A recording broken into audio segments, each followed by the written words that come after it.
Hi, I'm Dr. LeahB, a research entomologist with the USDA Forest Service in East Lansing, Michigan.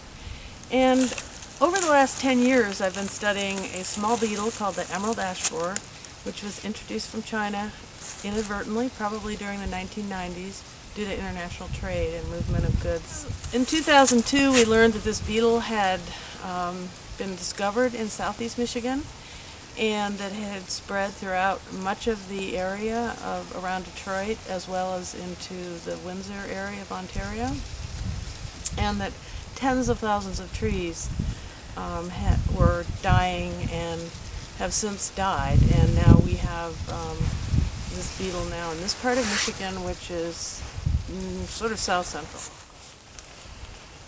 In Michigan we have 5 species of ash tree, and these species are all highly susceptible to this beetle, which feeds under the bark of ash trees and kills them by destroying the fibers that allow transport of nutrients, and as well as some water in the outer sapwood of these trees.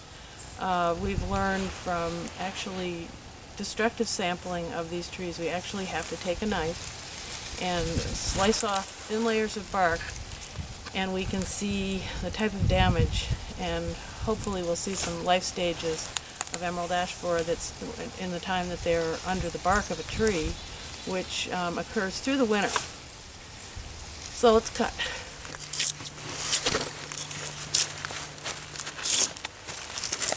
So we've moved over now to a little bit older tree, and I wanted to show you what we call an exit hole. They're a D-shaped hole, which is the hole that the beetle chews from which it emerges in the spring.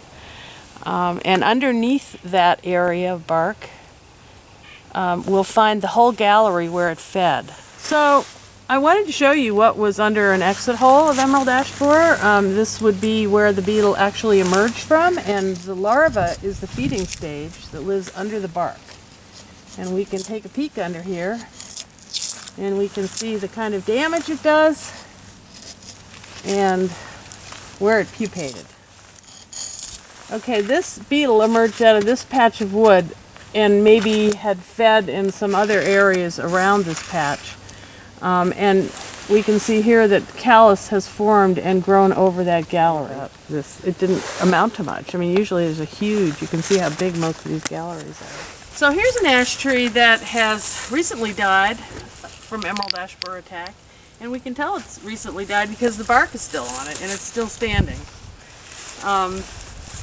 But you can see that these epicormic sprouts are dry, which means they're not nourished anymore, so they just die. And the bark comes off the tree. This shows the feeding galleries on the wood of the tree, which is the area inside under the bark, and these are some exit holes from which they emerged a few years ago.